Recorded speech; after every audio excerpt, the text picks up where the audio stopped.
सती मैया भरोसा नहीं कर पाई, और जिसका भरोसा नहीं, भगवान मिलना बहुत मुश्किल है। सती मैया का भरोसा दृढ़ नहीं हुआ, सती मैया का भरोसा पक्का नहीं हुआ। उन्होंने कह दिया ये भगवान है जो अपनी पत्नी के लिए रो रहा है, मैं भरोसा नहीं करती, जाओ परीक्षा लियाओ। परीक्षा लेने गई सती मैया, सीता माता का रूप रखकर परीक्षा लेने गई। शिव जी ने जान लिया, आते से सीता सती से पूछ लिया तुम परीक्षा लिए आई? वो कहती मैं परीक्षा लेने ही नहीं गई। अच्छा ठीक है, ध्यान लगा कर देखा तो परीक्षा ली और सीता का रूप रख कर गई थी, तो भगवान शंकर ने उनका त्याग कर दिया। विश्वास नहीं था इसलिए त्याग हुआ। जिसका विश्वास दृढ़ हो गया उसका त्याग नहीं होता। शंकर भगवान किसको पकड़ कर रखते? जिसका भरोसा दृढ़ होता। आपका भरोसा पक्का नहीं है, शिव नहीं पकड़ेंगे आपको। आपका भरोसा दृढ़ करना है। जब भरोसा दृढ़ होगा तो शिव को मिलने में देरी नहीं होती, शंकर मिलता है। एक पत्र चम्मच में लिख के भेजा है। अब इतनी सी चम्मच,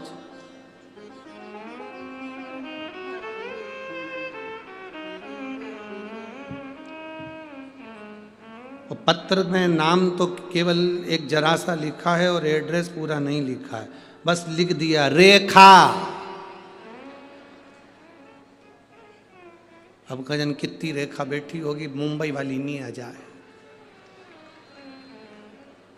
जिसने चम्मच भेजी है अगर वो बैठी हो तो हाथ हिला देना, रेखा बैठी है। अच्छा दिख गई, हाथ हिला दो। जीजी धन्यवाद, प्रणाम। रेखा है। गुरुजी श्री शिवाय नमस्तुभ्यम। बाबा की कृपा का हम क्या गुणगान करें गुरुदेव। हमने बाबा से जो मांगा था मेरे बाबा ने वो दिया है। हम दोनों भाई बहन की सरकारी नौकरी बाबा ने दे दी, तो हम प्रणाम करने के लिए आए। एक बार वापस हाथ हिला दो। श्री शिवाय नमस्तुभ्यम। बहुत बहुत बधाई बाबू, बैठी है। हर हर महादेव। शिव तत्व पर किया गया भरोसा, एक विश्वास, एक दृढ़ता।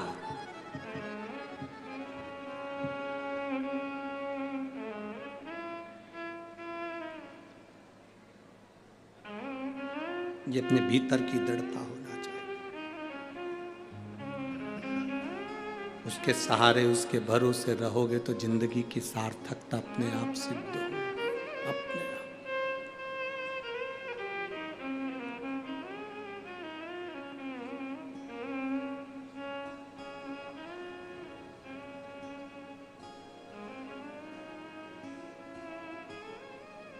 महाराज सती मैया विश्वास नहीं कर पाई। पार्वती जी का भरोसा पक्का था। पार्वती जी का भरोसा पक्का था तो शिव उनको पति के रूप में मिले, साथ रहे। भगवान शंकर के कितने विवाह हो गए, जितने विवाह हुए सबके प्राण छूटे, पर पार्वती जी का प्राण नहीं छूटा। शिव जी के साथ अजर और अमर बनकर बैठी रहीं। अमर गुफा की कथा में अमर कथा सुनी और अमर हो गई माता पार्वती। विश्वास पक्का था इसलिए अमर हो गई। विश्वास पक्का नहीं होता तो नहीं हो पाता। भरोसा पक्का।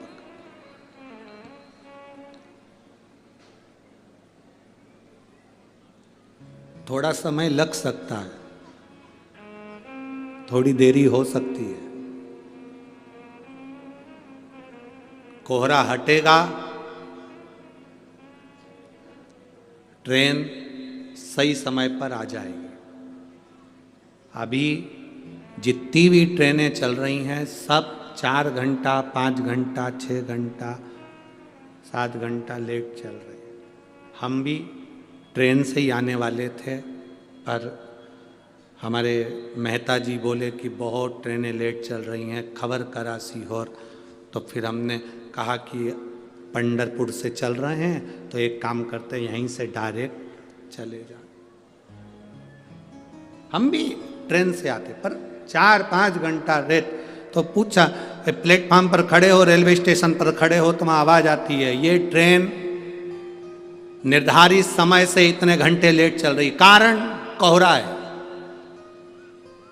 कोहरा है तो ट्रेन लेट आ रही है।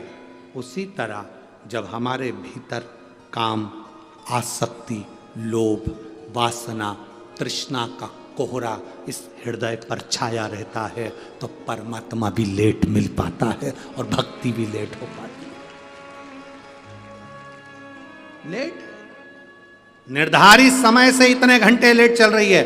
और जाने दो, इस प्रसंग से आप स्मरण नहीं कर सकते तो बाथरूम में रोज स्नान करते हो, रोज प्रतिदिन वॉशरूम में स्नान करते हो। अभी ठंड का समय चल रहा है, गर्म पानी से नहाते होगे, गर्म पानी से नहाते होगे, नहाने के बाद दर्पण में मुख देखते होगे तो दर्पण में भी भाप जम जाती है। गर्म पानी की भाप दर्पण में जम जाती है। मुंह दिखता है? जम के बोलो जरा। नहीं दिखता। कांच में मुख नहीं दिखता क्योंकि गर्म पानी की भाप जम गई। दर्पण, कांच क्लीन होगा, साफ होगा तो चेहरा दिखेगा। दर्पण पर भाप जमी होगी तो चेहरा नहीं दिखेगा। उसी तरह भीतर अगर अहंकार जमा होगा तो भोलेनाथ नहीं दिखेगा, शिव नहीं दिख सकता। अपने दर्पण को, अपने मन को क्लीन करोगे तब मुख देख सकोगे। अभी वॉशरूम में स्नान करते हो, ठंड का समय है, गर्म पानी से नहाते हो, पूरे कांच पर, पूरे दर्पण पर भाप जम जाती है, उसमें हमारा चेहरा नजर नहीं आता, हमारा चेहरा नहीं दिखता।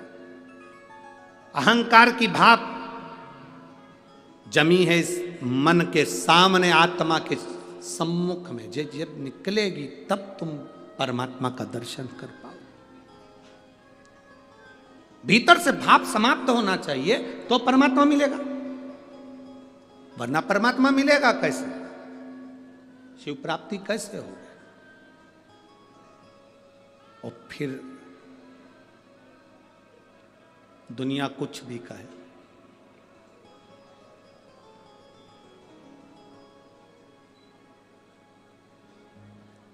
कुछ भी कहे, कर्म गति का दंड मनुष्य को भोगना है। सती मैया यज्ञ की अग्नि में कूद कर मरी थी तो उनको कोयल का जन्म मिला था। कोयल का जन्म, यज्ञ की अग्नि में कूद कर मरी तो कोयल बनी। कोयल की योनि से छूटी तब पार्वती बनी है। ऐसा कौन जो कर्म का भोग ना भोग पाए? आपको अगर जीवन में दुख मिल रहा है तो ये आपके कर्म का भोग है, और आपको जीवन में सुख मिल रहा है तो आपके कर्म का भोग है।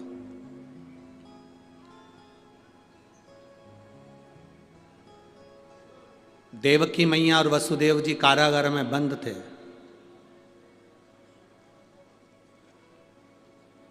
उनके पुत्र का नाम क्या है?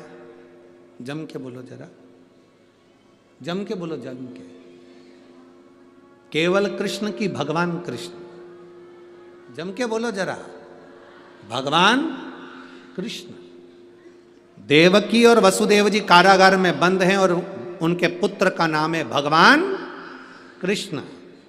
छुड़वाने के लिए कब गए? मथुरा कब गए थे? जब भगवान कृष्ण 14 वर्ष के हो गए थे। कितने साल के बाद गए? 14 वर्ष के बाद। 14 वर्ष के बाद जब देवकी और वसुदेव को छुड़ाने के लिए गए तो देवकी माता ने भगवान कृष्ण से कहा, कृष्ण तुम हमें छुड़ाने के लिए आए हो? हाँ माँ, हम आपको छुड़ाने के लिए आए। कृष्ण तुम तो भगवान हो, और तुम अगर भगवान हो तो तुम हमको छुड़ाने के लिए तुमने 14 साल लगा दिए। हमको छुड़ाने में 14 साल, 14 वर्ष। कृष्ण तुम भगवान हो और हमको कारागार से मुक्त करने में तुम्हें 14 साल लग गए? 14 वर्ष। भगवान कृष्ण मुस्कुराकर कहते हैं, हाँ मां 14 वर्ष। देवकी माता ने पूछा, क्यों रे कृष्ण, 14 साल के बाद हमें छुड़ाने आ रहा है तो 14 साल के पहले क्यों नहीं आया? भगवान कृष्ण ने कहा, मां आपके पूर्व जन्म के कर्म के कारण 14 साल में आपको छुड़ाने नहीं आया। पूर्व के कर्म के कारण? हाँ मां, पूर्व जन्म में आप केकई थी, आपने 14 साल मुझे वन भेजा था, इसलिए 14 वर्ष के बाद तुम्हें छुड़ाने आ रहा हूं। आप केकई थी, 14 वर्ष के लिए मुझे वन भेजा था राम अवतार में, इसलिए 14 साल के बाद मैं तुम्हें छुड़ाने के लिए आया हूं। तो इतने में देवकी ने कहा, अगर मैं केकई थी तो यशोदा कौन थी?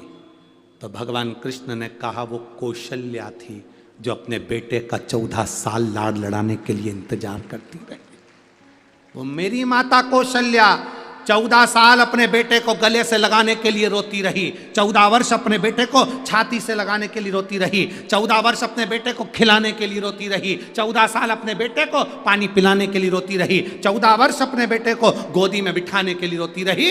वो मेरी माता कौशल्या है, जो यशोदा बनकर जन्मी है। 14 साल तुम मुझसे दूर रही, क्योंकि तुमने मुझे वन भेजा था, और 14 साल में मेरी मां की गोद में खेला, क्योंकि 14 साल उससे दूर रहा था। ये कर्म की गति है। अरे मत बुरे कर्म कर बंदे, वरना पछताएगा, भगवान की आंखों से तू बच नहीं पाएगा, तू बच नहीं पाएगा। अरे ओ अज्ञानी, मत कर नादानी, तेरे कर्म का फल भी तू ही पाएगा, जैसा किया तूने तेरे आगे आएगा। मत बुरे कर्म कर बंदे, वरना पछताएगा, भगवान की आंखों से तू बच नहीं पाएगा, तू बच नहीं पाएगा। ये आपके कर्म का भोग आपको भोगना है, हमारे कर्म का भोग हमको भोगना है, जिसके कर्म का भोग जिसको भोगना है। तो किसी ने कहा, गुरुजी आप कहते हो कर्म का भोग भोगना है, हाँ, तो फिर भगवान के भजन से क्या होता है? शिव जी को जल चढ़ाने से क्या होता है? एक लोटा पानी चढ़ाने से क्या होता है? हमारे कर्म का भोग जो हमें भोगना है, वो धीरे धीरे धीरे धीरे, घाव ज्यादा है तो पट्टी रखते रहो, रखते रहो, रखते रहो, ट्यूब लगाते रहो, क्रीम लगाते रहो, एक ना एक दिन घाव भर जाएगा। उसी तरह शिव पे जल चढ़ाते रहो, हमारे कर्म का घाव भी धीरे धीरे भर जाएगा, भरेगा। अपने मोहल्ले में, अपने परिवार में, अपने कुटुंब में कोई रिश्ता ऐसा होता है जिससे आप अपने दिल की सारी बात कर लेते हो, सारी बात। हमारा एक निवेदन भटिंडा की इस पवित्र भूमि से आप सबसे है, जैसा रिश्ता आप किसी एक व्यक्ति से बनाते हो और अपने दिल की पूरी बात उनसे कह देते हो, ऐसा रिश्ता मेरे महादेव से एक बार बना लो और तुम्हारे दिल की बात सारी महादेव से कह दो। अपने दिल की बात तुम शिव से कहो। तारकासुर उपद्रव मचा रहा, बहुत उपद्रव।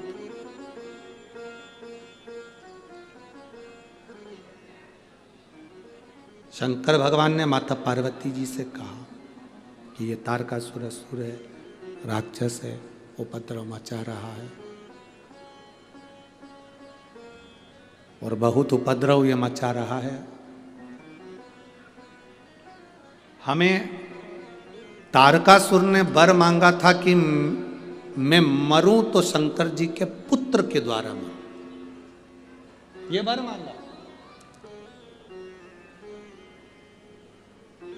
और तथास्तु ब्रह्मा जी ने कहा है, और इसको मारने के लिए शिव जी के पुत्र की जरूरत है। शंकर भगवान माता पार्वती जी को विवाह कर कर जब कैलाश पर लेकर आ गए और शंकर भगवान के तेज पुंज को पवन देवता लेकर उस तेज पुंज को पहुंच गए सीधे गंगा जी के जल में, सीधे गंगा जी के जल। और गंगा जी के जल में जब उस तेज पुंज को लेकर पहुंचे तो उस तेज पुंज से गंगा जी का जो जल है वो आनंदित हो रहा था। गंगा जी का जल आनंदित, आनंदित।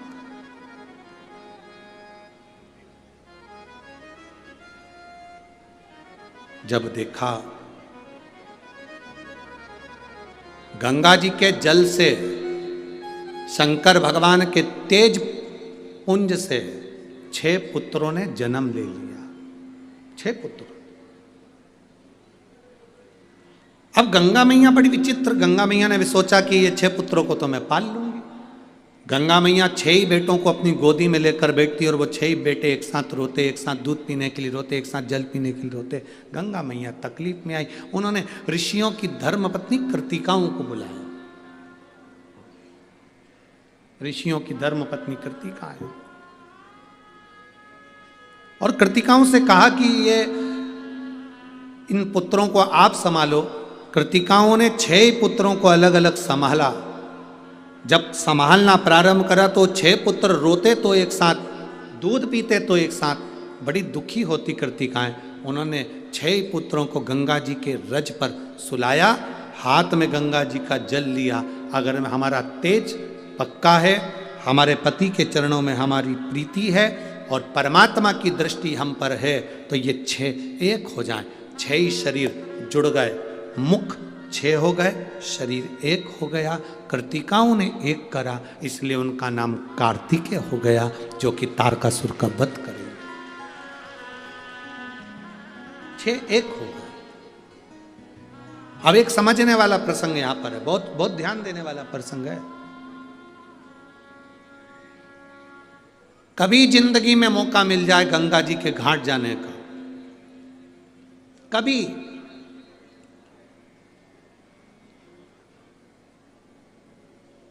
जीवन में कभी एक मौका मिल जाए गंगा जी के घाट जाने का,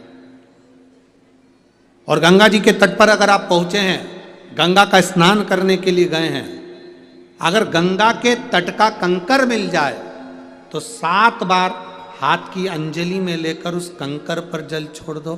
कंकर नहीं मिले, बालू मिल जाए, रेत मिल जाए, तो उसकी एक शिवलिंग वहीं पर घाट पर तैयार कर कर उस पर 7 बार जल छोड़ दो। और यदि बालू भी ना मिले तो गंगा के जल को ही गंगा के जल में 7 बार अपने मन की कामना कर कर जब हम छोड़ते हैं और गंगा से जब हम विनती कर कर आते हैं, हर हर महादेव कहकर जब हम आते हैं, तो गंगा हमारे मन के मनोरथ को पूर्ण करती ही है। ये निश्चित था। केवल वही गंगा से मतलब नहीं है। शिव महापुराण की कथा जहां होती है, स्वयं वेद व्यास जी वर्णन करते हैं 24,000 श्लोकों में। विद्येश्वर संहिता में स्वयं वेद व्यास जी महाराज कहते हैं कि शिव महापुराण की कथा जहाँ होती है, शंकर वहाँ विराजमान होते हैं, और शंकर जहाँ विराजमान होते हैं वहाँ गंगा स्वयं विराजमान होती है। जब हम कथा के पंडाल में बैठकर भी हर हर महादेव कहकर दिल से बाबा को पुकार कर अपने मन की बात कहते हैं, तो बाबा उसको स्वीकार करता है, शिव स्वीकार करता है। शंभो शरणे घड़ी मांगू घड़ी रे घड़ी, दुख काटो दया करी ने दर्शन। जो मांगा वो मिला।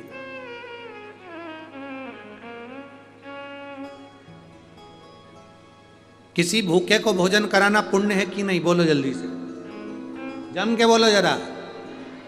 किसी प्यासे को पानी पिलाना पुण्य है कि नहीं? बोलते जाओ जम जम के जल्दी से। है। किसी रोगी व्यक्ति को दवाई देना पुण्य है कि नहीं? पर शिव महापुराण की कथा एक बड़ी अच्छी बात कहती है, भूखे को भोजन कराओ मना नहीं है, प्यासे को पानी पिलाओ मना नहीं है। एक शिव पुराण का एक संवाद है छोटा सा। एक बड़ा पुण्यवान व्यक्ति था, बहुत पुण्य करता था, बहुत पुण्य। अपनी पत्नी बच्चों के साथ तीर्थ करने के लिए गया। जंगल में पहुंचा तो बहुत घोर जंगल था, कहीं उसको पीने के लिए पानी नहीं मिल रहा था। पत्नी भी रो रही थी, पत्नी की आंख में भी आंसू थे कि पानी नहीं मिल रहा। भगवान भोलेनाथ, पत्नी भी रो रही, उसके बेटे की आंख में भी आंसू है, वो भी रो रहा। पूछा पति ने, क्यों रो रहे हो? हमें प्यास लगी है। बेटा क्यों रो रहा है? प्यास लगी। पति कह रहा है प्यास तो मुझे भी लगी है, पर इस घने जंगल में अपन तीर्थ करने निकले हैं, यात्रा के लिए निकले हैं, पर पानी कहीं दिख नहीं रहा, पानी नहीं दिख रहा कहीं। फिर क्या करें? चलो और आगे चलते हैं। आगे जाकर देखा तो एक संत की कुटिया नजर आई, साधु की कुटिया। पति उनको लेकर संत की कुटिया में गए। बाबा जी, बहुत प्यास लग रही है, बहुत प्यास, मेरी पत्नी को भी प्यास लगी, मेरे बच्चे को भी प्यास लगी, हम तीर्थ यात्रा करने निकले हैं, यात्रा के लिए निकले हैं, बहुत प्यास लग रही है, बाबा जी हमको पानी पिला दो।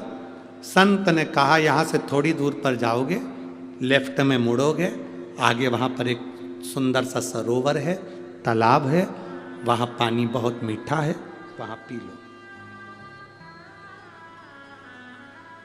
जाओ। अब इस व्यक्ति ने, जो पुण्यवान जीव था, इसने विचार करा, पुण्यवान जीव ने विचार करा कि भाई पत्नी और बच्चे को भी प्यास लगी है, मैं बाल्टी लेकर जाऊंगा, वहां से भर कर ले आऊंगा, इनको पिला दूंगा, मैं वहीं पियाऊंगा। चले गए, गया, जो गया उसने सरोवर देखा, तालाब देखा, बड़ा सुंदर सरोवर तालाब था, पानी पिया, बाल्टी में भरा, लेकर आने लगा। बीच में 5 लोग उसको मिल गए। 5 लोग जब बीच में मिले, उन्होंने कहा भैया बहुत प्यास लग रही है, पानी पिला दो। उसने पानी उनको पिला दिया, पुण्यवान था, पिलाया। बाल्टी खाली हो गई, फिर भरने गए, थोड़ी दूर चला, फिर कोई 5 लोग मिल गए, उसने फिर पानी पिलाया। फिर बाल्टी खाली हो गई, फिर भरने गए, फिर कोई 5 लोग मिल गए, फिर पानी पिलाया। जो संत कुटिया में बैठे थे, आश्रम में बैठे थे, उनके बीवी और बच्चे की दशा देखकर उनकी आंख में आंसू आ गए। आखिर ये गया कहाँ, देख के आऊं। इनको छोड़कर वो संत उनको ढूंढने के लिए गया, तो रास्ते में वो मिल गया। रास्ते में मिला तो पूछा, सुबह से तू पानी पीने के लिए गया था, पानी भरने गया था, दोपहर हो गई, पानी लेकर नहीं आया। बाबा जी, मैं पानी भरकर लेकर आता था, मुझे 5 लोग मिल जाते थे, पानी मांगते थे पीने के लिए, इसलिए मैं उनको पानी पिला देता था। पानी पिलाना तो पुण्य है ना बाबा जी, पानी पिलाना तो पुण्य है ना बाबा जी। संत ने कहा पानी पिलाना पुण्य है, हम मना नहीं कर रहे, पानी पिलाना पुण्य है, हम मना नहीं कर रहे, पर निवेदन इतना सा है, अगर वो पानी पीने वालों को तुम उस सरोवर का रास्ता दिखा देते और वहाँ वो पानी पीते, तो पीछे से जितने आ रहे होते वो भी पानी पीने सरोवर तक जाते। शिव महापुराण की कथा कहती है, भूखे को भोजन कराना पुण्य है, प्यासे को पानी पिलाना पुण्य है। शिव महापुराण की कथा कहती है, पर भूखे को भोजन कराना पुण्य है, तो भूखे को भोजन कमाने का तरीका सिखाना उससे दुगना पुण्य है, दुगना पुण्य।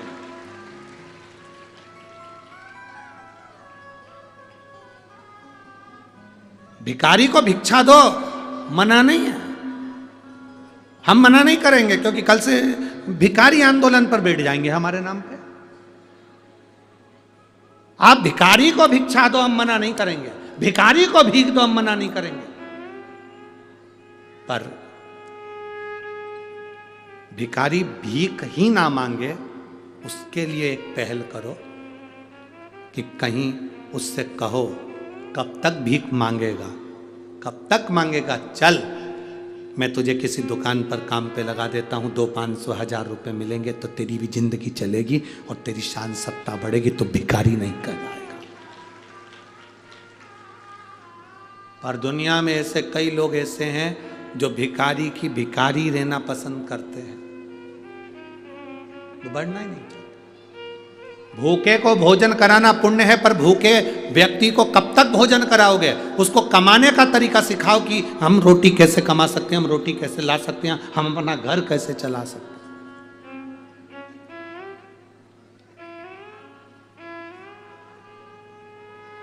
पुण्य है, मना नहीं है।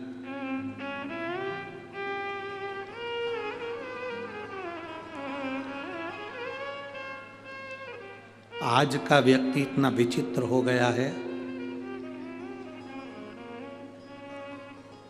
उसको सेवा नहीं करना है, उसको काम नहीं करना, बस कहीं से उसको कुछ मिल जाए, धन लाया, गलत जगह पर लगाया, जुए में, मदिरा पान में, वेश्यावृत्ति में, मांसाहार में, और धन नाश कर कर फिर मांगने पहुंच गया। हमने पहले भी कथा में कहा, आज भटिंडा की कथा में फिर कह रहा है, गाय गौमाता, बेटी घर की अपनी कन्या बेटी, और लक्ष्मी पैसा। सोच समझ कर देना कि तुम कहां दे रहे हो। गौ माता को सोच समझ कर देना, किसी ऐसे के हाथ में गौ माता का दान मत दे देना कि उसने थोड़े दिन रखा, दूध दिया जब तक रखा, और बाद में मालूम पड़े वो कसाई के यहाँ कटने चली गई। अपनी बेटी का कन्यादान ऐसे के हाथ में मत कर देना। बहुत बड़ा पेट्रोल पंप देख लिया, गाड़ी देख ली, बंगला देख लिया, और मालूम पड़े बेटी को कोई इज्जत ना मिले, बेटी को सम्मान ना मिले, मीठे बोल ना मिले, आदर ना मिले, सम्मान ना मिले, और बेटी रोती है तो फिर माँ बाप को रोना पड़ता है। गाय का दान करने से पहले 50 बार विचार करो, क्या इसके घर में गाय बांधने की जगह है तो गौ दान करो। बेटी दान करने से पहले, कन्या दान करने से पहले विचार करो, क्या लड़का अच्छा है, मेरी बेटी का आदर करेगा, सम्मान करेगा, सत्कार करेगा। ज्यादा गाड़ी बंगला जायदाद नहीं देखना, हमें यह देखना है कि मेरी बेटी का आदर करेगा कि नहीं करेगा, मेरी बेटी को सत्कार देगा कि नहीं देगा, मेरी बेटी का सम्मान करेगा कि नहीं करेगा, मेरी बेटी को आदर वचन बोलेगा कि नहीं बोलेगा।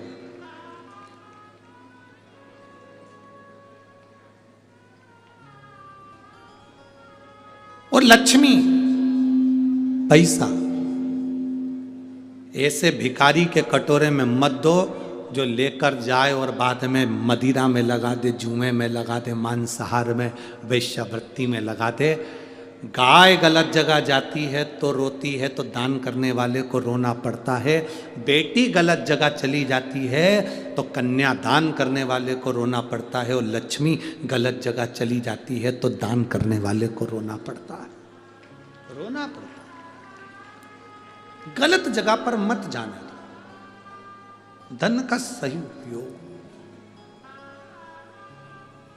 हम तो आप लोगों से यहां तक कहते हैं, और एक कथा में नहीं कई कथाओं में कहा, अगर आपने बिठले सेवा समिति को 98 भी दी है और तुम्हारा 1 रुपया भी, हम तो भोलेनाथ जी से प्रार्थना करते हैं, अगर आपका 1 रुपया भी बिठले सेवा समिति सीहोर को गया है तो वो धन ऐसा जाना चाहिए।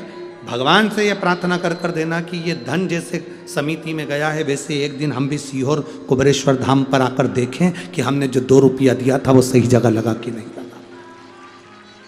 अपने धन का सदुपयोग हो रहा है कि नहीं हो रहा वो हमें देखना है। अपना धन दिया हुआ सही जगह जा रहा है कि नहीं जा रहा वो देखना है। जिस बेटी का कन्यादान करा उस बेटी को एकांत में बिठाकर पूछना, पिता, एक बाप अपनी मां अपनी बेटी से पूछे, तुझे दुख तो नहीं है ना बाबू, तो सुखी तो है ना बेटा। हमने तो गाड़ी देखा, बंगला देखा, जमीन देखी, पेट्रोल पंप देखा, जायदाद देखी। निवेदन है सब बाद में देखना, पहले जिस लड़के के साथ लड़की का विवाह कर रहे हो वो तुम्हारी बेटी का आदर करता है कि नहीं करता, वो देखो। धन दौलत तो बेटी के पांव की धूल है, मेहनत करेगी कमा लेगी। मेहनत करेंगे कमाएंगे। देव किसी पिता से पूछो वो अपने बेटे को क्या देता है, तो मैंने कहा पिताजी कहते हैं मैंने अपने बेटों के लिए बहुत कर दिया, 4 प्लाट कर दिया, गाड़ी कर दी, 2 मकान बना दिए, मैंने अपने बेटों के लिए सब कुछ कर दिया। आप अपने बेटों को जमीन दो मत दो, आप अपने बेटों को कुछ दो मत दो, आप अपने बेटों को संस्कार जरूर दो जिससे तुम्हारे बुढ़ापे में तुम्हें 2 रोटी दे सके और तुम्हारा आदर कर सके, तुम्हारा सम्मान कर सके। आज भटिंडा की पवित्र भूमि पर आकर हमें बहुत अच्छा लगा।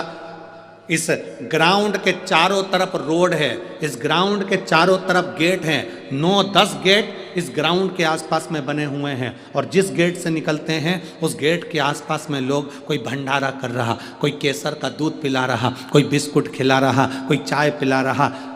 ये माता पिता का संस्कार इसको मिला होगा तो इसने अपने धन का सही उपयोग करा, धन का सदुपयोग करा कि इतने सारे शिव भक्त आए हैं, कब अपने भटिंडा में आएंगे, कम से कम आज मुझे सेवा का मौका मिला है, मेरा धन आज काम आ रहा है। ये देखने लायक।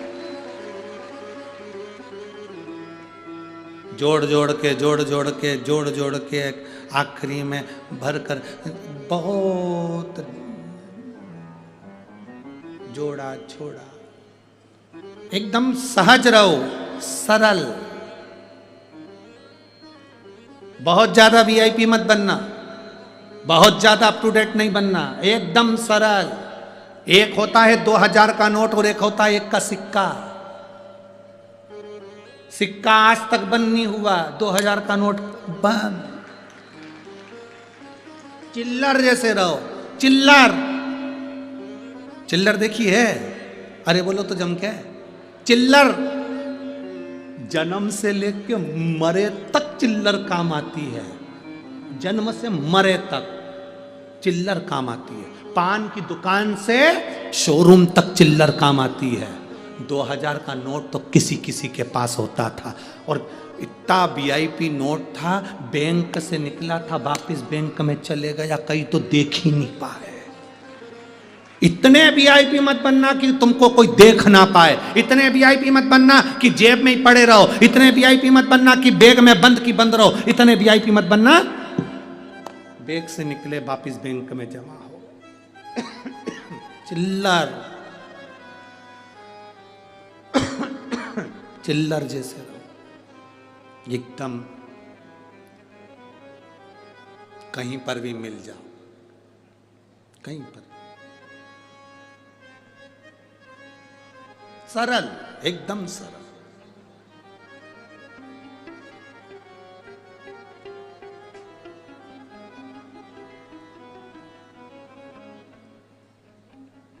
हमें बहुत अच्छा लगा यहाँ पर श्री एसपीएस परमार जी एडीजीपी पंजाब पुलिस से बैठे हैं। हमने पहली बार किसी इतने बड़े ऑफिसर को अच्छे से बैठकर कथा सुनते देखा है, जिंदगी में पहली बार। साधुवाद आपको, बहुत बहुत साधुवाद ताया। ये प्रेरणा है पूरे भटिंडा वालों को और पूरे पंजाब वालों को। पद कितना भी बड़ा हो, प्रतिष्ठा कितनी भी बड़ी हो, पर अपनी नम्रता कभी खत्म मत होने दो। ये प्रेरणा है, ये प्रेरणा है। अपनी नम्रता कभी समाप्त मत होने दो, अपनी नम्रता को कभी समाप्त मत हो दो। पार्वती जी ने शिव जी से कहा, क्या चाहते हो? बस कार्तिक आएगा, तारकासुर को मारेगा। तारकासुर का, हाँ, जैसे संत ने कहा कि इनको पानी पीने का तालाब बता देता, सरोवर बता देता, बार बार बाल्टी भरने क्यों जा रहा है? कमाने का तरीका बता दो।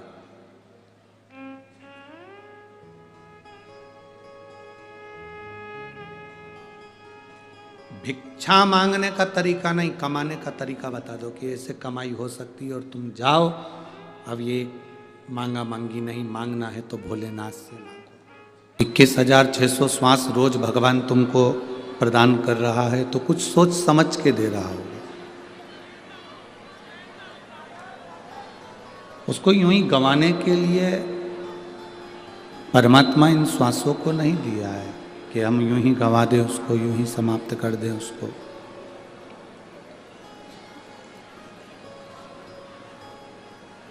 वो एक लाइन हम लोग बोलते हैं ना कि श्वास गिन गिन के तुझको मिलत है, ये लौटाने के काबिल नहीं। ये जो 21,600 श्वास जो हमको मिल रही है, 21,600 श्वास जो हमें प्राप्त हो रही है, उसका एक एक हिसाब उस परमात्मा के पास में, उस ईश्वर के पास में है। ये जो 3.5 करोड़ रोम छिद्र इस मनुष्य के शरीर में है, इसका हिसाब उस परमात्मा के पास में है।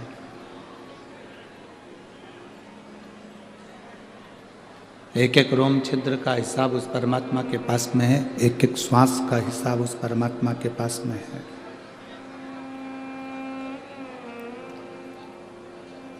किसी को ये लगता है कि हमने पुण्य करा तो भगवान के पास में उनके खाते में लिखाया। आवाज़ सेट नहीं है बिल्कुल। हमने पुण्य करा तो परमात्मा के खाते में लिखाया। एलईडी चालू करिए, एलईडी वाले एलईडी पर ध्यान दें।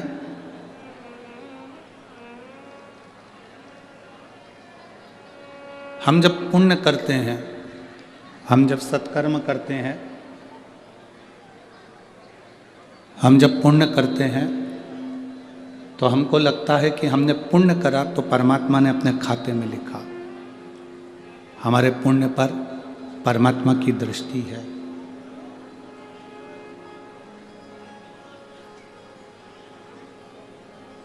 पर जब हम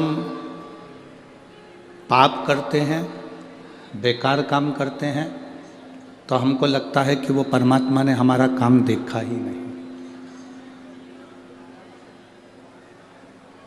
शिव महापुराण की कथा कहती है,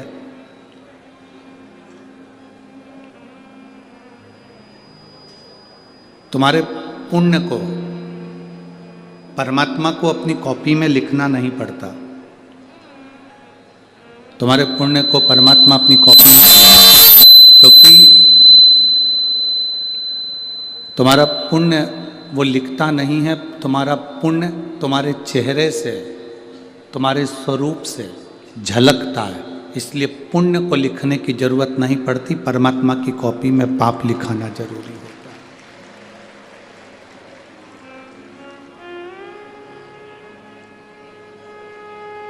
जैसे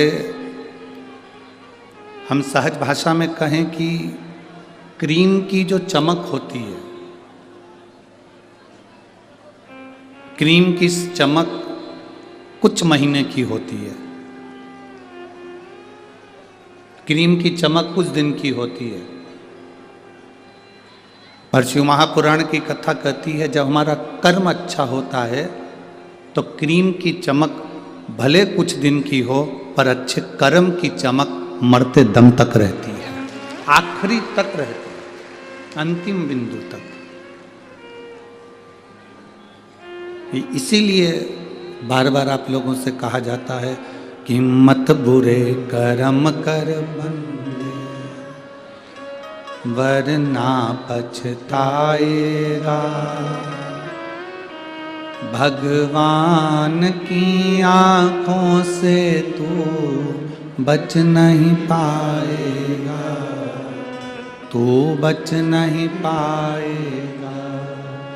अरे ओ अज्ञानी, मत कर नादानी, तेरे कर्म का फल भी तू ही पाएगा।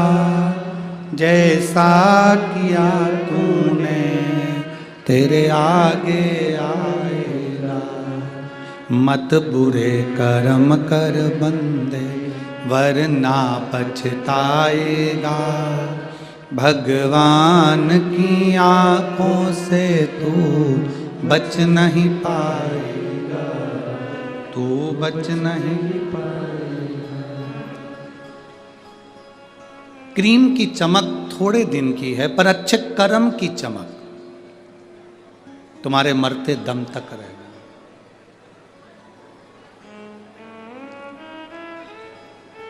मेरा परमात्मा पुण्य की कॉपी अपने पास में नहीं रखता,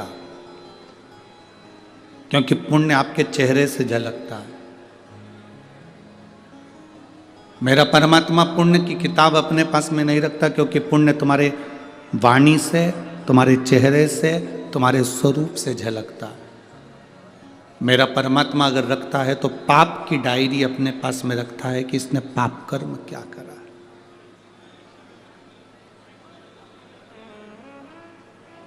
अगर ये मानव की देह मिली, मनुष्य का शरीर मिला, ये मानव का स्वरूप अगर हमें प्राप्त हुआ है, तो शिव महापुराण की कथा कहती है कुछ अच्छा ऐसा कर कर जाओ। नौकरी सब करते हैं, व्यापार सब करते हैं, सर्विस सब करते हैं,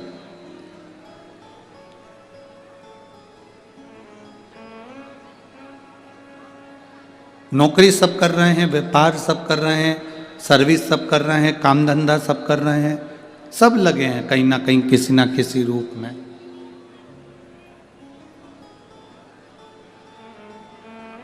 किसी ना किसी रोजगार में वो कार्य कर रहे हैं। एलईडी चालू करिए भाई, एलईडी वाले कहाँ बैठे हुए हैं? एलईडी वालों को बोलिए एलईडी चालू करिए, पीछे की एलईडियाँ सब बंद पड़ी हुई।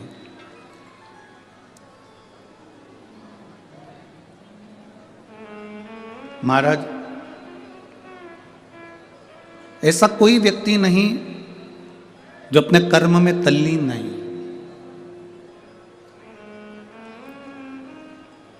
कुछ दुकान धंधा पानी कर रहे हैं तो कुछ नौकरी कर रहे हैं।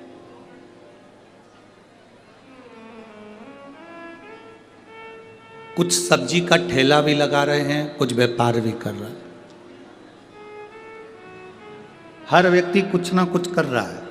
कोई नौकरी कर रहा है, कोई व्यापार कर रहा है। जो नहीं कर रहा है वो दूसरे की टांग खींच रहा है। कर जरूर रहा है।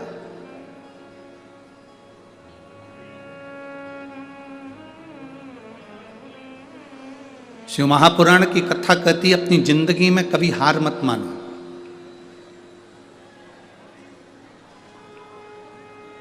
अपने जीवन में कभी हार मत मानो। शिव महापुराण की कथा कहती है कि जिसने जीते जी मरते दम के पहले भी हार मान ली तो समझ लो कि वो जीते जी ही मर गया। जो हार नहीं मानता वो एक दिन जीत कर ही बताता।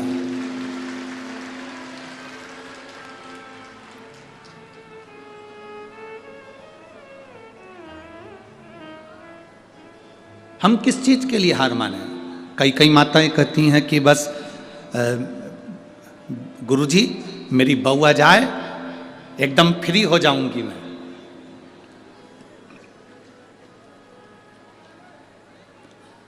तुम किसी गुरुजी के पास जाकर ये मत कहो कि मेरी बहू आ जाए और मैं एकदम फ्री हो जाऊंगी, बल्कि ये कहो कि मेरी बहू आ जाए और भगवान ऐसा कृपा करना कि मैं अच्छी व्यस्त रहूं।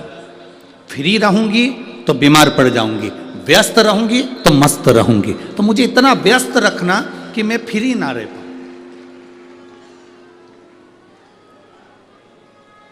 कितनी बड़ी बड़ी आसें लेकर आप लोग बैठे रहते हैं। मेरा बेटा बड़ा हो जाएगा, नौकरी लग जाएगी, सर्विस लग जाएगी, फिर वो कमा कर लाएगा, 4 व्हीलर गाड़ी लाएगा, मुझे घुमाने वैष्णो देवी ले जाएगा। अब तुम्हें क्या मालूम कि कौन सी देवी को लेकर वैष्णो देवी गया है? अब तुम्हें क्या मालूम?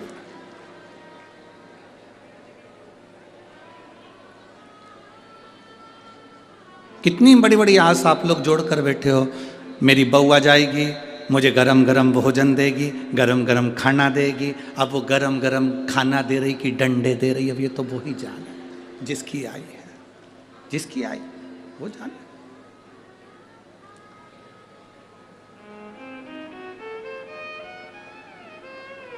फिर कहा, गुरुजी मेरी बहू का लड़का हो जाए और मेरी बहू का लड़का हो गया, मेरा नाती पंती आ गया, फिर मैं सोने की सीढ़ी पर चढ़ जाऊंगी। कौन सी सीढ़ी पे चढ़ रही है? जम के बोलो जरा, जम के। सोने की सीढ़ी पर। क्रिकेट के ग्राउंड की इस कथा में 4 सीढ़ी ऊपर नहीं चढ़ पा रही वो स्टेडियम की, और क्या के सोने की सीढ़ी चढ़ेगी? जरा विचार करिए। 4 सीढ़ी चढ़ने में 50 बार सोच रही मां बैठूं।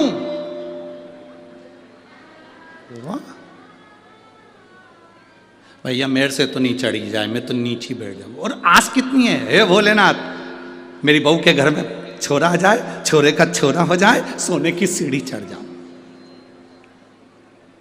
घर की 4 सीढ़ी चढ़ नहीं पा रही, स्टेडियम की 4 सीढ़ी चढ़ नहीं पा रही, और सोने की सीढ़ी चढ़ने की आस लेकर बैठी है। शिव महापुराण की कथा कहती है, कोई आस संसार के लोगों से मत लगाओ। गुरु नानक देव जी ने बाले से कहा था, बाले, जब हम संसार के लोगों से आस लगाते हैं तो वो आस टूटती है, और जब हम ईश्वर से आस लगाते हैं वो हमेशा सफल होती है, टूटती नहीं। अरे नाता एक राम जी से दूजा नाता तोड़ दे, रिश्ता एक श्याम जी से दूजा रिश्ता छोड़। साधु संगे राम रंगे, अंग अंग रंगिए, जाई विधि राखे भोले ताई विधि। हम जो आस लगाकर बैठे हैं संसार के लोगों से, वो आस एक ना एक दिन टूटने वाली है, वो आस एक ना एक दिन समाप्त होने वाली है। और यदि हमने आस परमात्मा से लगाई है तो वो आस टूटती नहीं है, समाप्त नहीं होती।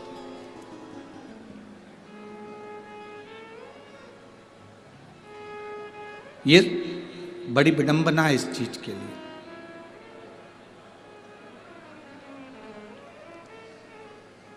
एक लड़के ने अपने ऑफिसर से एक प्रश्न किया। एक लड़का अपने ऑफिसर से प्रश्न करा कि सर, गजल में और भाषण में क्या अंतर है? एक लड़के ने अपने ऑफिसर से प्रश्न करा, सर, गजल में और भाषण में क्या अंतर है? तो ऑफिसर ने कहा कि ये पब्लिक चिल्ला रही है, आप लोग बैठे हुए हो, थोड़ा ध्यान नहीं दे पा रहे हैं कि क्यों चिल्ला रही है। तो एलईडी चालू करवाओ ना, बोलो उसको, एलईडी वाले को।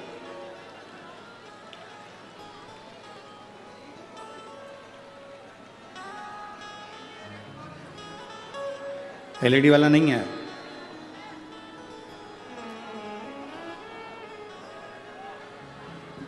आप लोगों से निवेदन, अगर एलईडी चालू नहीं है तो आप आराम से बैठकर कथा का रसपान ग्रहण करिए। एलईडी वाला यहाँ पर है नहीं, तो आप लोग बैठकर कथा का रस तत्व ग्रहण करिए। समय व्यर्थ ना गंवाएं। बड़ी मुश्किल से ये शिव महापुराण की कथा पंजाब में आई है, इसको दिल से सुने, कानों तक आवाज़ जाए, आप आराम से कथा को सुने। कई लोग ऊपर ऊपर बैठे हुए हैं, उनको भी एलईडी नहीं दिख रही, पर वो लोग दिल से कथा को सुन रहे हैं। तो आप बार बार कथा में मन लगाएंगे तो अच्छा लगेगा। श्री शिवाय नमस्तु। बोल बम का नारा है, बाबा हम व्यर्थ में एक अपने जीवन को हम व्यर्थ क्यों गंवाएं? हम क्यों संसार के लोगों से आस जोड़कर बैठे? हमने परिवार से आस लगाई, हमने नातेदारों से आस लगाई, रिश्तेदारों से हमने आस लगाई, पर भगवान से हम आस लगा कर नहीं बैठे। मेरी भटिंडा की जीजियों और मेरे जीजाओं, मेरी बहनों, मेरी बेटियों, बेटाओं, एक बात अपने भीतर उतार कर रखना। जब हम एक लोटा जल लेकर शंकर जी के मंदिर में जाते हैं और जल, जरा ध्यान देना, जितने लोग देख रहे हैं, ये शिवलिंग है, ये जलाधारी है, ये सामने चरण है। शिवलिंग, जलाधारी, और यहाँ से जहाँ पानी बहता है वो स्थान। शिवलिंग के ऊपर होती है जलाधारी, जिसमें से एक एक बूंद पानी टपकता रहता है। सबने दर्शन करे हैं ना? जो ऊपर से पानी गिरता रहता है एक एक बूंद, वो शंकर भगवान की 5 बेटियां हैं। शिव जी की 5 लड़कियां, जया, विशारा,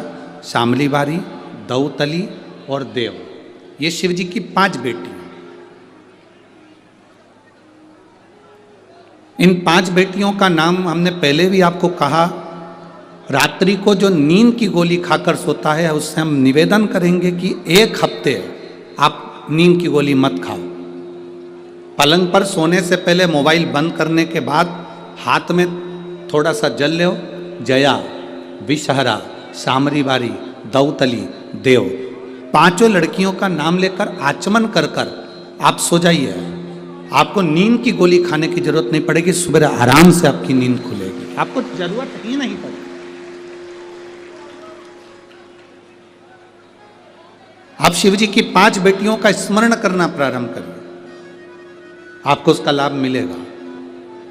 तो ये जलाधारी के ऊपर से जो बूंद बूंद पानी नीचे गिर रहा है, ये जलाधारी, ये जहाँ से जल नीचे बहता है वो स्थान।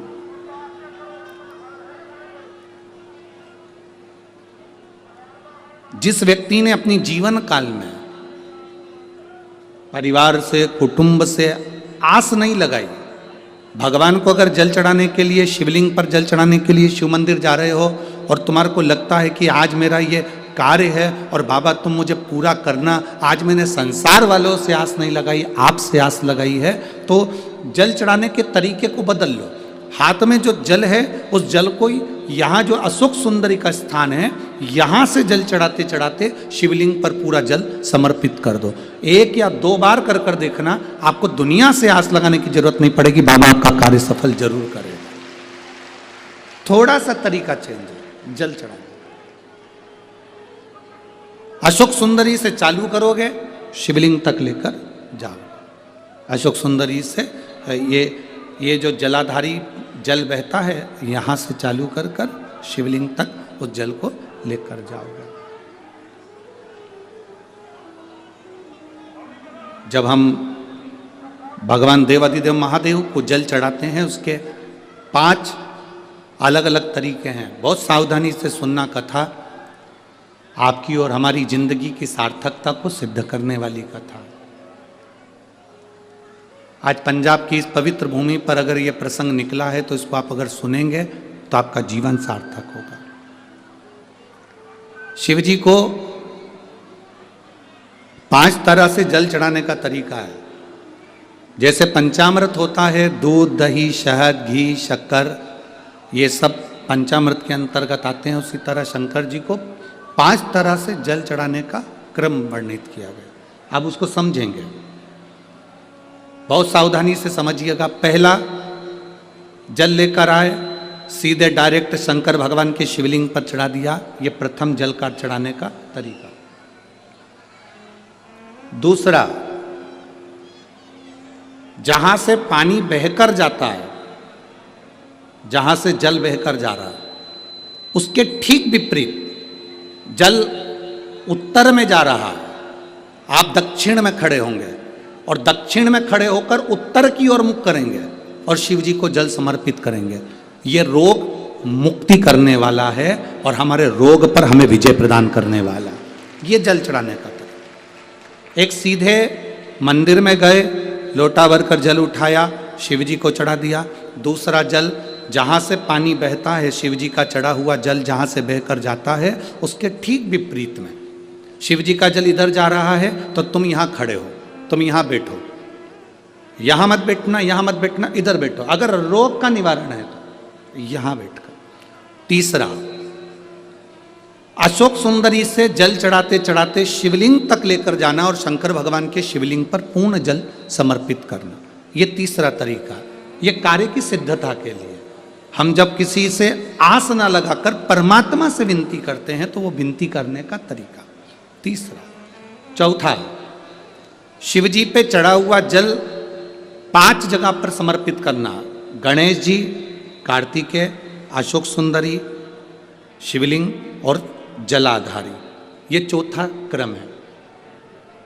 जब जिस नारी का, जैसे एक पत्र है, देखिए,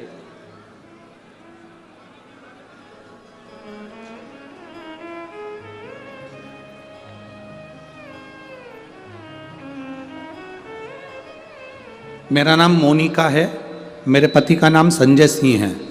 मैं दिल्ली स्वरूप नगर की निवासी हूँ। कहीं बैठी हो तो हाथ हिला सकती हैं। अगर कहीं बैठी हो तो हाथ हिला सकती हैं। मेरा नाम मोनिका है, मेरे पति का नाम संजय सिंह है। मैं दिल्ली स्वरूप नगर की निवासी हूँ। मेरा फ़ोन नंबर ये है। कहीं बैठी हैं? अच्छा, सीढ़ी पर है। ठीक है, आप हाथ हिला दीजिए। श्री शिवाय नमस्तुभ्यम। ठीक है, कैमरे वालों को दिख गया है ना? ठीक है। भोले बाबा की कृपा का मैं क्या वर्णन करूं गुरुदेव। आप जो जल चढ़ाने का तरीका वर्णित करते हो, अगर उसको नियम से धारण करने वाला व्यक्ति होता है तो बाबा सुनता जरूर है। गुरुदेव, 2013 में मेरी शादी हुई, मुझे संतान का सुख नहीं हुआ। 10 साल हो गए, औलाद नहीं हुई। दिल्ली का एक एक हॉस्पिटल जिसको हम दिखा सकते थे, अच्छे से अच्छा डॉक्टर जिससे हम जांच करा सकते थे, उसके अनुसार हमारे को संतान का सुख नहीं था।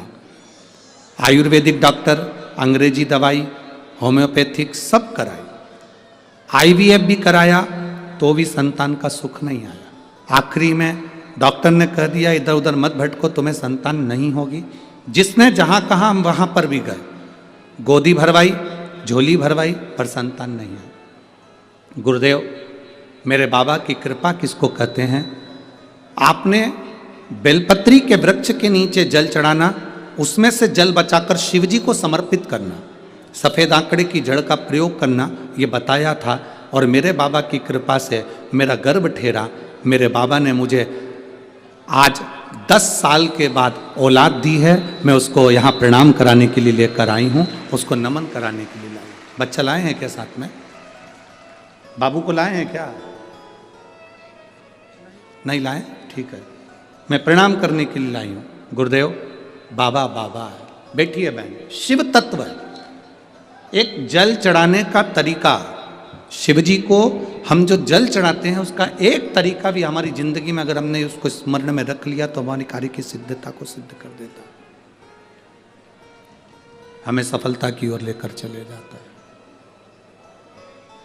सीधे जल चढ़ाना, दक्षिण में बैठकर उत्तर की ओर मुख कर कर जल चढ़ाना, अशोक सुंदरी से लेकर शिवलिंग तक जल चढ़ाना, 5 स्थान पर गणेश, कार्तिकेय, अशोक सुंदरी, जलाधारी, शिवलिंग पर जल चढ़ाना 5 स्थान पर, ये चौथे नंबर का।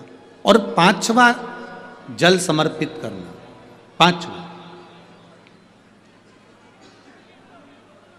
5वें नंबर का जल।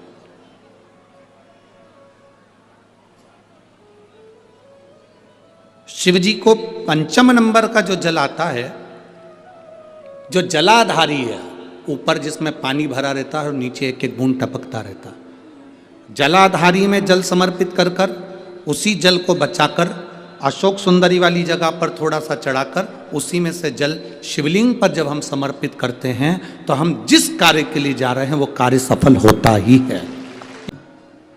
5 तरह का जल चढ़ाने का समर्पण। अब आपको बोलना है, हमें सुनना है। पहला स्थान डायरेक्ट आए, बोलो जम के, कहाँ चढ़ाया? शिव जी पर।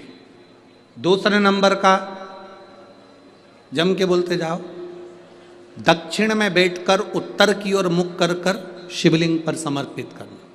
तीसरा अशोक सुंदरी से शिवलिंग तक। चौथा 5 स्थान गणेश, कार्तिकेय, अशोक सुंदरी, जलाधारी और शिव, मतलब पार्वती और शिव, इनको समर्पित। और 5वें नंबर का स्थान जम के बोलो, ऊपर जो जलाधारी है उससे शंकर भगवान के शिवलिंग तक का।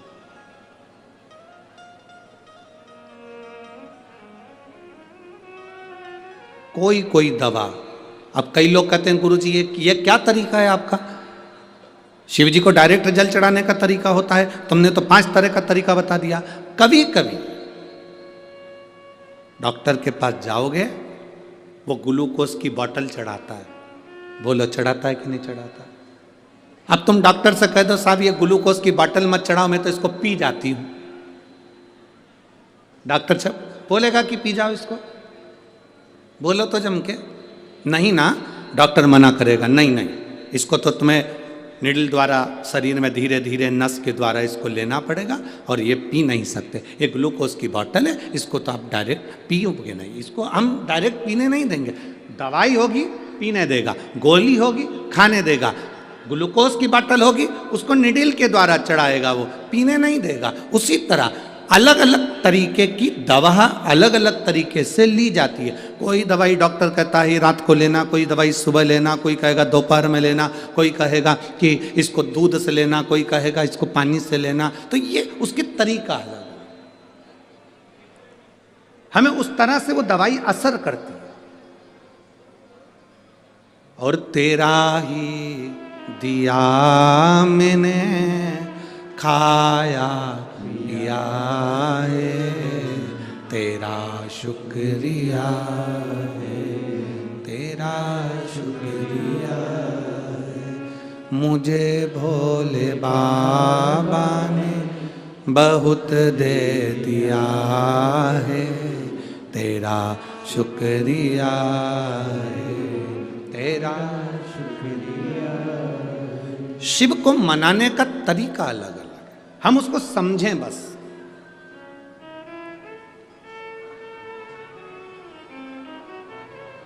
मिलेगा जरूर, कोई ज्यादा घूम कर गया है, कोई नजदीक से गया, मिलेगा जरूर।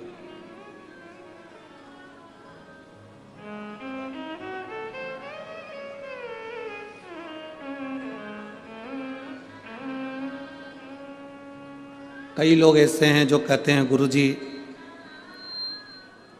हम शंकर जी को नहीं मानते, हम राम जी को मानते हैं, ठीक है। कोई कहता है हम कृष्ण भगवान को मानते हैं, ठीक है। कोई कहता है हम गुरु नानक देव जी को मानते हैं, ठीक है। कोई कहता है हम दत्त को मानते हैं, ठीक है। कोई कहता है हमारी विट्ठल को मानते हैं, ठीक है। तुम चाहे गुलाब जामुन खा लो, चाहे जलेबी खा लो, चाहे रसगुल्ला खा लो, खाने के बाद जाएगा कहाँ? बोलो बोलो जम के बोलो, पेट में। चाहे तुम राम कहो, चाहे तुम श्याम कहो, चाहे गुरु नानक देव कहो, चाहे तुम हरि विट्ठल कहो, चाहे तुम शिव कहो, अंत में जीव जाना वहीं पर है, वहीं। मार्ग अलग है, किस मार्ग से जा रहे हो आप, किस मार्ग से पहुंच रहे हो।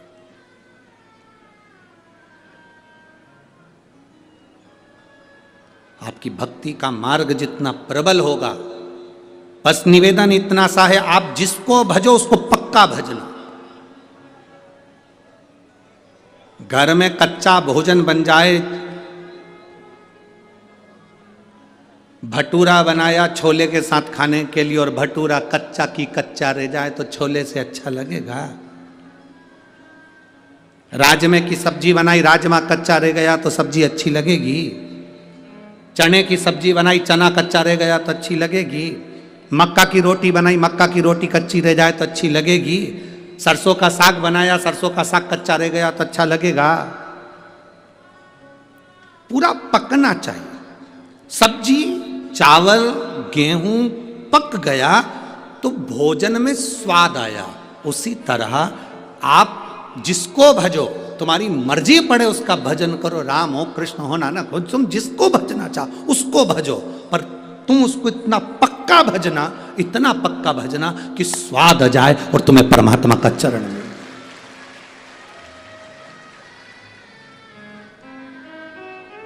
शंभु शरने पड़ी मांगू घड़ी रे घड़ी, दुख काटो दया करी न दर्शन। आपका विश्वास दृढ़ हो और जितना भरोसा दृढ़ होगा उतना परमात्मा प्राप्त हो। जितनी दृढ़ता आपके लिए,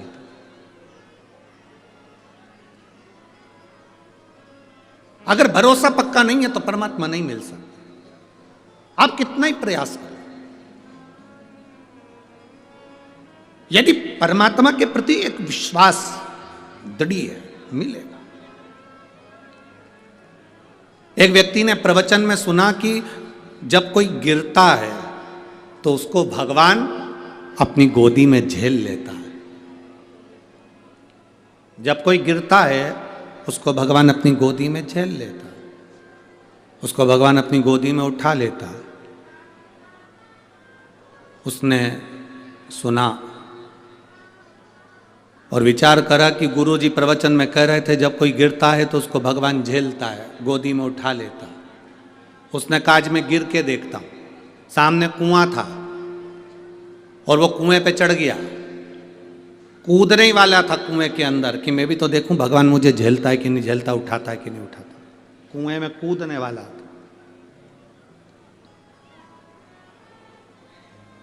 और जैसे ही कुएं में कूदने वाला था तो इतने में उसके मन में आया मैं कुएं में कूद जाऊंगा।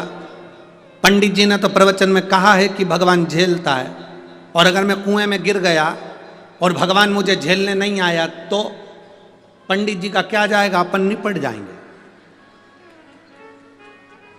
अब पंडित जी का जाएगा क्या? पंडित जी ने तो प्रवचन में कह दिया कि भगवान गोदी में झेलता है कोई गिरता है तो। अब पंडित जी ने यह थोड़ी ना कहा था कि जान करके कुएं में गिर। पंडित जी बोले थे क्या कि जान करके कुएं में गिरना? पंडित जी ने कहा था जब कोई गिरता है भगवान उसको झेलता है। तो उसने कहा चलो मैं कुएं में गिर के देख लेता हूं। पर उसने सोचा अगर मैं कुएं में गिरूंगा और भगवान मुझे झेलने नहीं आया, भगवान मुझे उठाने नहीं आया तो फिर मैं तो मर जाऊंगा, पंडित जी का क्या जाएगा। एक काम करता हूं, मैं कुएं में गिर भी जाऊं और बच भी जाऊं।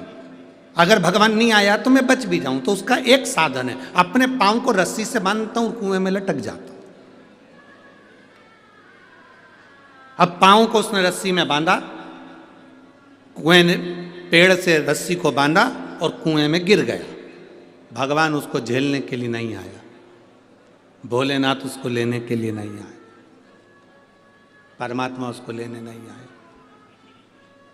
परमात्मा उसको लेने के लिए नहीं आया। अब 5 दिन निकल गए, वो उल्टा की उल्टा ही लटका है। वहीं से एक व्यक्ति निकल कर जा रहा था, उसने देखा कोई बेचारा कुएं में लटका हुआ है, उसको निकाल दूं। तो वो निकालने लगा। उसने कहा नहीं नहीं नहीं, मुझको मत निकालना। मैंने प्रवचन में सुना है, पंडित जी कह रहे थे जब कोई गिरता है तो भगवान उसको गोदी में झेलता है। तो वो जो व्यक्ति था उसने पूछा तेरे पंडित जी ने ऐसा गिरने बताया है? उसने कहा ऐसा ही बताया। तो उसने सोचा मैं भी गिर के देख लेता हूँ, भगवान मुझे भी झेलेगा। अब उसके पास रस्सी नहीं थी, बड़ के पेड़ की बट वृक्ष की डालियां तोड़कर लाया, उसको एक दूसरे से बांधा और पेड़ की डालियों से उसने पांव बांधा और कुएं में कूद गया, लटका। अब रस्सी तो मजबूत थी, रस्सी तो मजबूत थी, ढीले कम करो, रस्सी मजबूत थी। तो वो पहले वाला जो रस्सी से बंधा हुआ था वो तो उसमें नहीं गिरा, पर जिसके पेड़ की डालियां बंधी हुई थी, पेड़ की डालियों से बंधा हुआ था, डालियां टूटने लगी और वो व्यक्ति नीचे गिरने लगा। जैसे ही गिरने लगा उस समय पर भोलेनाथ ने आकर उसको गोदी में झेल लिया, परमात्मा ने आकर झेल।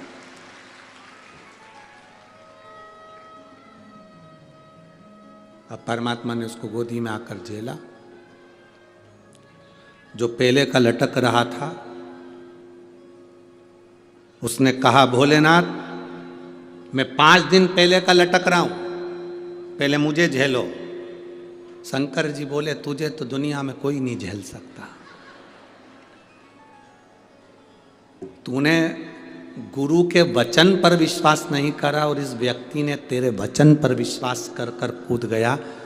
जो विश्वास किसी के वचन पर करता है उसको परमात्मा भी झेल लेता है, वरना परमात्मा भी नहीं झेलता है।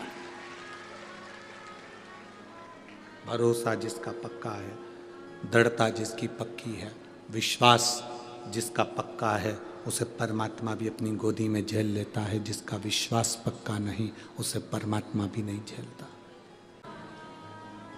माता सती और माता पार्वती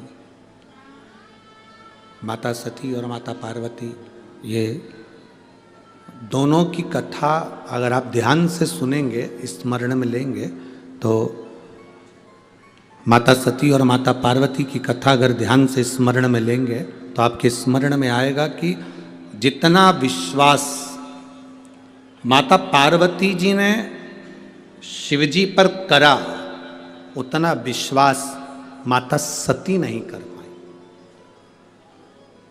भरोसा,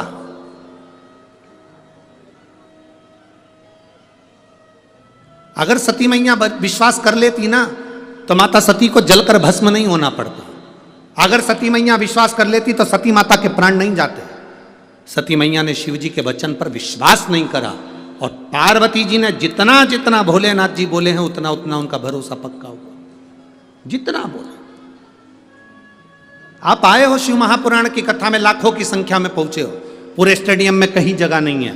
जितने अंदर बैठे उससे ज्यादा स्टेडियम के बाहर हैं लोग, दुकानों के अंदर बैठे हैं, ओटले पर बैठे हैं, गाड़ियों में बैठे हुए हैं। जितने स्टेडियम के अंदर है इससे ज्यादा रोडों पर ढेर खड़े हुए हैं लोग। क्यों आए हो आप लोग? एक विश्वास के लिए कि हम भगवान देव अधिदेव महादेव की कथा को श्रवण करने के लिए जा रहे हैं, और यह हमारा भरोसा कहता है, यह हमारा विश्वास कहता है, यह हमारी दृढ़ता कहती है कि मैं भगवान शिव की कथा तक गई हूं ना, तो एक ना एक दिन मेरी दुख की घड़ी में मेरा महादेव भी मेरे पास खड़ा मिलेगा। ये विश्वास आपके भीतर जागृत हो गया, ये भरोसा आपके भीतर जागृत हो गया। और ये विश्वास, ये दृढ़ता, ये भरोसा, ये मूल है, सबसे मूल।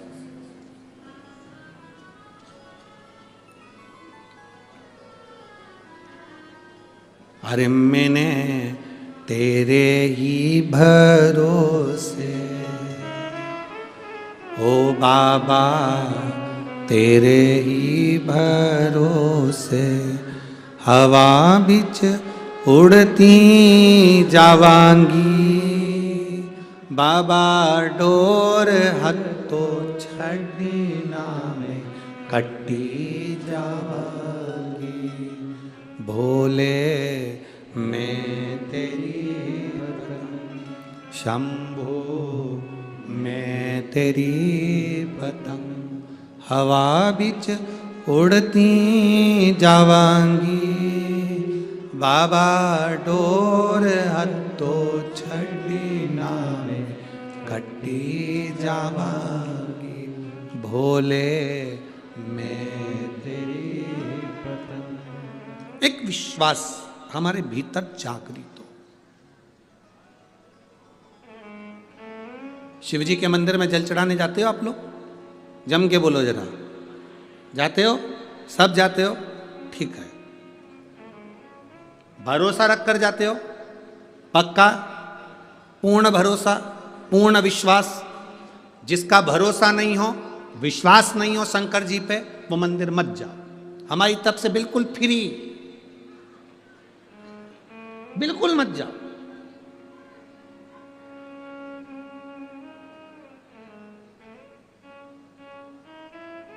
आज एक लड़का कह रहा था, गुरुजी हम बड़े दुखी हैं। हमने पूछा काय को दुखी हो? हम बेरोजगार हैं। हमने कहा जिनके पास रोजगार है वो सुखी हैं, हम बेरोजगार हैं इसलिए दुखी हैं। हमने कहा सबसे ज्यादा सुखी तुम हो, एक जगह बंधे नहीं हो, तुम्हारा मन पड़े वो काम कर सकते हो और आगे बढ़ सकते हो। एक जगह बंधे नहीं हो। नौकरी करने वाला एक जगह बंधा होता है, दुकान करने वाला एक जगह बंधा होता है। बेरोजगार व्यक्ति बंधा नहीं है, उसके मन में आए वो दिल से जो काम करेगा उस पर सफल होगा। अपने आप का रोना मत रो कि मैं बेरोजगार हूं, नहीं, बल्कि आप में वो बल होना चाहिए कि मैं बेरोजगार भले हूं पर मुझ में वो बल है कि मैं स्वतंत्र हूं। नौकरी वाला नौकरी में बंधा है, दुकान वाला दुकान में बंधा है, शोरूम वाला शोरूम में बंधा है। तुम बेरोजगार हो ना, तुम स्वतंत्र हो। स्वतंत्र हो तो तुम्हारा मन पड़े वो काम तुम कर सकते हो। बस तुम्हारे काम में तुम्हारी लगन होना चाहिए, तुम्हारी मेहनत होना चाहिए और तुम्हारा कर्म प्रबल होना चाहिए। तुम सक्सेस हो जाओ, सफल हो जाओ। हमेशा एक बात का रोना लेकर बैठ जाते हो, हम बेरोजगार हैं, बेरोजगार हैं। अरे तो क्या रोना? मेहनत करो, 50 काम कर सकते हो, एक जगह बंधे हुए नहीं हो, 50 काम कर सकते हो। आप भी स्वतंत्र हैं। जितने लोग आस्था चैनल पर कथा सुन रहे हैं, जितने फेसबुक यूट्यूब पर कथा सुन रहे हो, जितने भटिंडा की पवित्र भूमि पर, पंजाब की धरा पर, भूमि पर इस कथा को सुन रहे हैं, स्वतंत्र हो आप। आपका विश्वास अंदर से दृढ़ है तो आप शंकर के मंदिर जाइए। आपका विश्वास दृढ़ है तो शिव जी को एक लोटा जल चढ़ाइए। विश्वास नहीं है बिल्कुल मत जाओ। तुम्हारा विश्वास ही नहीं तो परमात्मा मिलेगा कैसे? 4 दिन चलेगा, फिर बाद में कहा हमने तो गुरु जी के कहने पर करा था, पर हमें तो कोई फायदा नहीं हुआ। जिनको हुआ उनके पर्चे ढेर सारे पड़े हुए, उनके पत्र ढेर सारे पड़े। विश्वास जागृत होना चाहिए, भरोसा। मानो तो मैं गंगा मां हूं, ना मानो तो बहता पानी।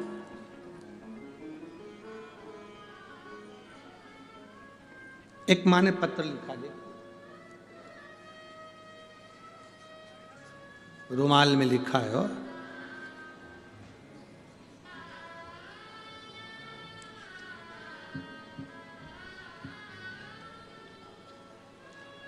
भावना सोनी में गजसिंहपुर मंडी जिला श्री गंगानगर राजस्थान से आई हूँ। कहीं बैठी हो तो हाथ हिला सकती हैं अगर कहीं बैठी हो। मेरा नाम भावना सोनी, मैं गजसिंहपुर मंडी जिला श्री गंगानगर राजस्थान से आई हूँ। मैं वर्णन करना चाहती हूँ गुरुदेव, मेरे यहाँ संतान नहीं थी कई सालों से, औलाद का सुख नहीं था मुझे। मेरा विश्वास भगवान पे टूट गया था। आपकी कथा टीवी पर आती थी तो मैं आपको भी हल्के में ही लेती थी। अब बताओ, इतने भारी व्यक्ति को हल्के में ले रही।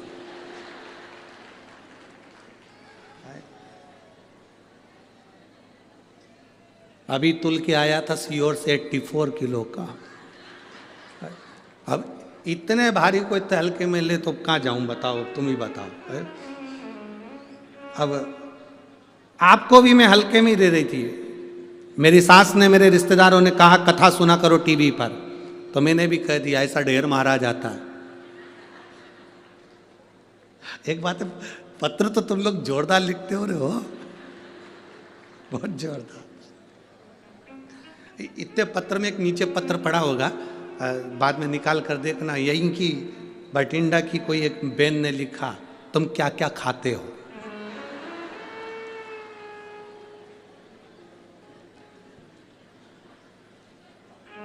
अब उसको क्या बताए, तुम्हारे प्राण खा रहे, मंदिर जाओ, मंदिर जाओ, मंदिर जाओ। क्या क्या खाते हो? अभी कोई पूछने का प्रसंग है? मूंगफली खाते, सिंगदाना और रोटी खाते हैं। अब ये मेरा भगवान पर से विश्वास उठ गया था। सबने कहा कथा सुनो, तो मैंने भी कह दिया, टीवी पर कथा सुनने से कोई बच्चे होते हैं? अरे गुरुजी, पर गजब। मैंने पहली बार शंकर जी के मंदिर में पांव रखा और जल चढ़ाना प्रारंभ करा। पहली बार शिव मंदिर में पांव रखा, जल चढ़ाना प्रारंभ करा, और बाबा से कहा अगर तू सही में वो सीहोर वाले की सुनता है और तुझे अपने आप पर भरोसा कराना है तो मुझे औलाद दे देना। अभी डराने गई थी कि जल चढ़ाने गई थी? तू मुझे औलाद दे देना। अब गुरुजी देखो, सही में शंकर जी है। मैंने जल चढ़ाना प्रारंभ करा, सफेद आंकड़े की जड़ बांध ली। एक बार जड़ बांधी, नहीं हुआ। अब तो क्या करूं मैं? मेरे सास ने कहा एक बार फिर बांध। मैंने वो जड़ खोल के दूसरी बांध ली, और अब की बार भोलेनाथ जी से कहा बाबा तुझे संभालना है। बाबा ने ऐसी कृपा करी गुरुदेव, बाबा की कृपा से मेरे घर में पुत्र रत्न की प्राप्ति हुई है। मैंने बेटे का नाम शिवाय सोनी रखा है। गुरुदेव, मेरा नाम भावना सोनी, मैं गजसिंहपुर मंडी जिला श्री गंगानगर राजस्थान की रहने वाली हूँ। मेरा मोबाइल नंबर ये है, और मेरे बेटे का नाम मैंने शिवाय सोनी रखा है। कहीं बैठी हो तो हाथ हिला सकती है। शिव तत्व की प्राप्ति वो घड़ी है शब्द। बोल बम का नारा है। विश्वास हो तो मंदिर जाओ, हो जाओ, और नहीं हो तो मत जाओ। इसने विश्वास तो करा, इतना सबने कहा, तब जाकर एक बार तो मंदिर गई, भले झगड़ा करके आई भोलेनाथ जी से, पर गई तो सही।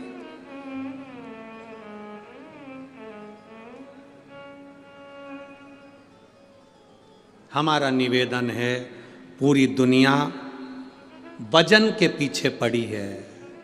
जिसका वजन ज्यादा हो गया वो कम कर रहे हैं, जिसका कम हो गया वो ज्यादा कर रहे हैं। हमारा निवेदन है, वजन कम ज्यादा हो सकता है, कभी कभी भजन भी कम ज्यादा करते रहा करो तो जीवन सार्थक हो जाए। वजन अपनी जगह,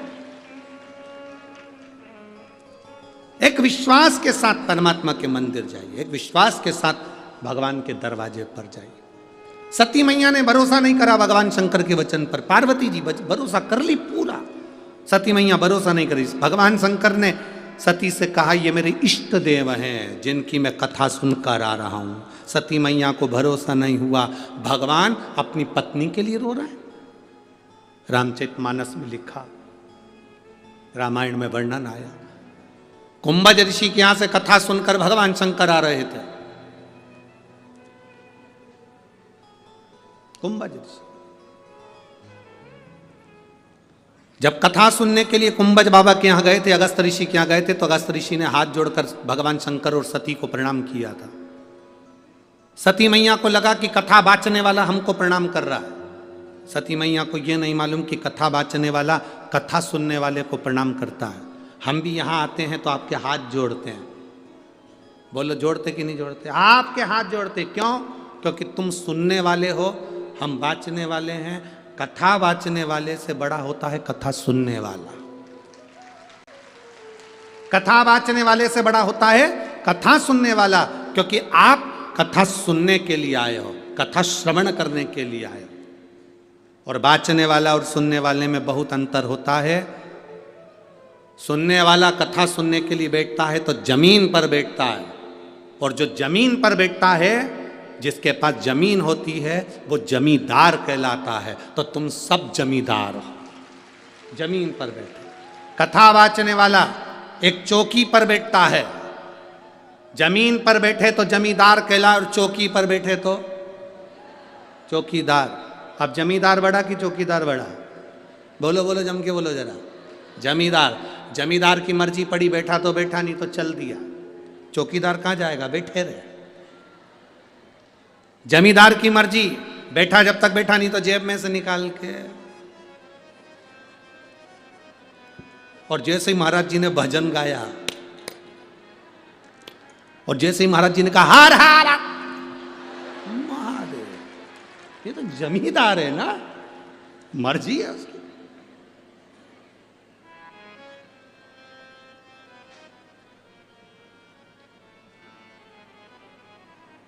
अरे भाई,